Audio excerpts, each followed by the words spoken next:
I'm Dave Southers from the Upstate Drummers. I'm here with Skip Srong. Skip, how'd you get started playing?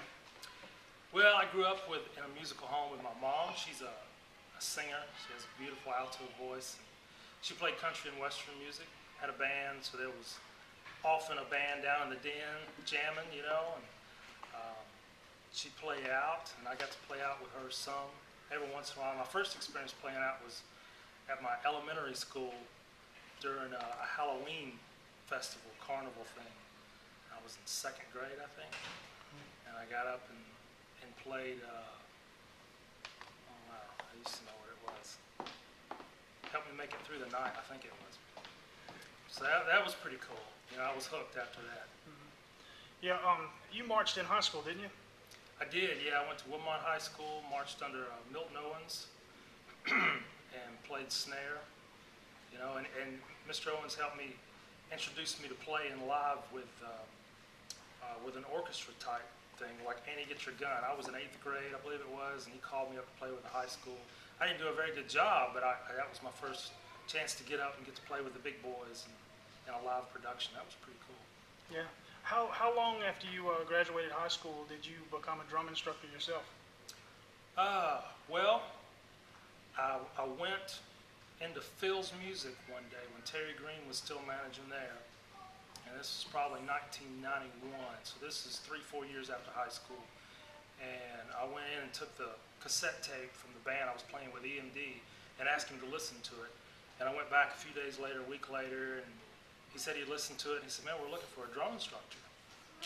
So I started there, and I taught for probably, I guess 5 or 6 years, something like that.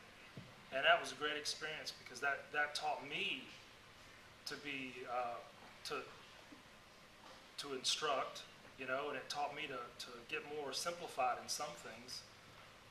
And I went and took from Kevin Hoyer during that time at the very beginning of those days too, so that I could learn how to teach.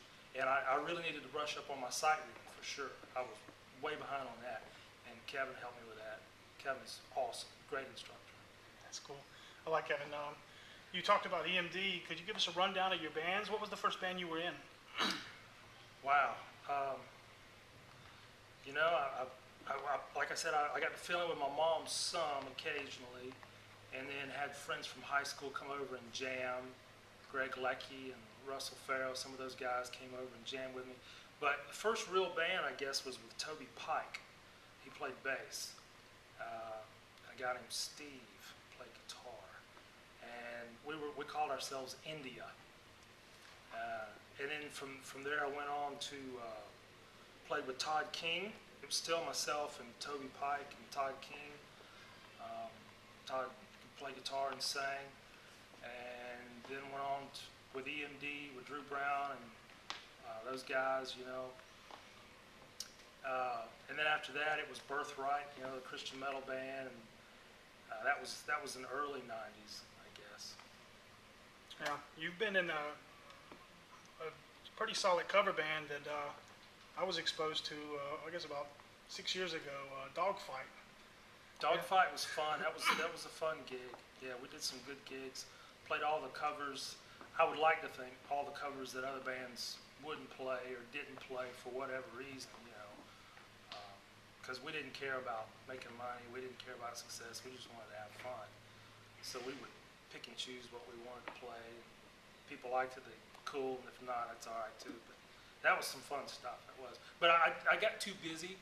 It was 2011, if I remember right. I was up to 8 different bands that I'd either played live with or in the studio, legitimately, not just jamming.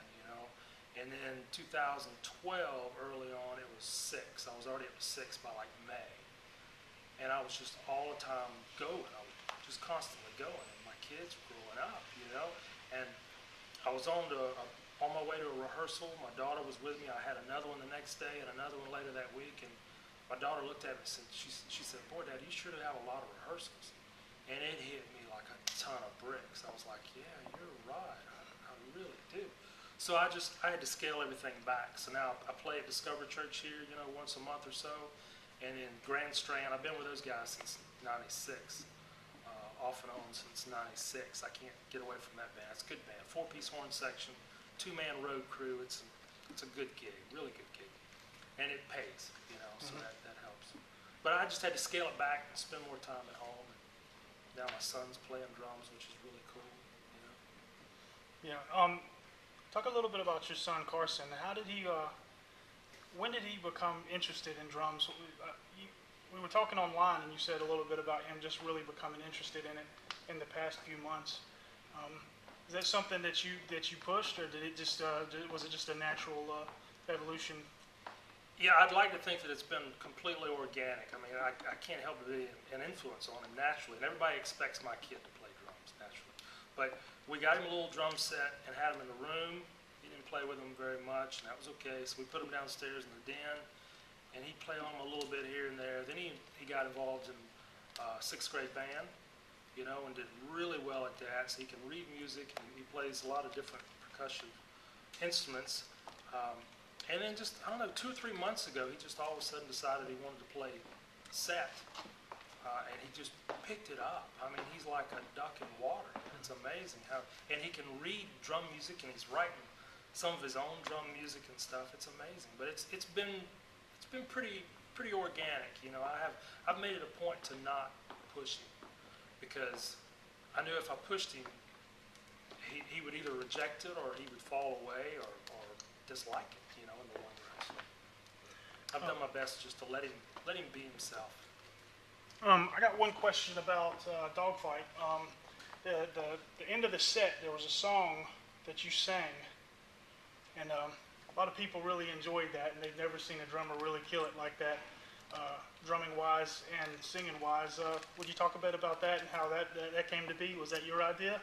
Yeah, that was Megadeth's Holy Wars was probably the one you're talking about, and we did that in EMD when it was a brand new song in like 1990 or 91, whatever. And so we did it back then, and then we talked about doing it with Dogfight several years back. And I started singing back in those days, in the late 80s, early 90s, singing and playing. So I don't think a whole lot about it, you know. Now there's times like yesterday, as a matter of fact, I was up here trying to sing along with Simple Man, and the second song in the service, and I'd never done that before, and I just fell all over myself because I hadn't worked on it. So it's not completely natural to me, but it's something I do quite regularly, and I do it in the beach band too. I do backups and harmonies and stuff with that band, and you know, the more you do stuff like that, the more valuable you are to bands, and sought after. And if you can play solid, keep good time, show up, be prepared, and you can sing, and you get gigs. You know? Some of them paying. Do you ever miss drum instructing? Do you ever want to get back involved with children and helping out with other drummers? You know, I would, and I used to really enjoy it, and I get asked a lot, quite honestly. And what it usually turns out to be, with the exception of my son, usually the kids don't practice. You know, you send them home to work, and they don't work, and they come back a week later, and they're paying you for a paid practice, and that's kind of disheartening. And I know all those drum instructors out there know exactly what I'm talking about. It's kind of disheartening. It's really cool when someone goes home, works on it, comes back, rips right through it, and is ready to do something else. Now that's rewarding, you know. So yes and no. Yeah. Skip, I really appreciate your time. I know you're semi-retired right now, all except for playing with the church, but is there any interest in playing out anymore? Not at this time, you know. Like I said, the beach band is a paying gig. It's really cush, and playing at church is rewarding, you know, serving. But other than that, not at this time. You know, who knows? Yeah. Who knows? Everybody told me 2 years ago I'd get the bug in about 2 or 3 years. So right now I'm still good. You know. That's awesome. I appreciate your time, Skip. Thanks. Thanks for all you do. Appreciate it. Take care.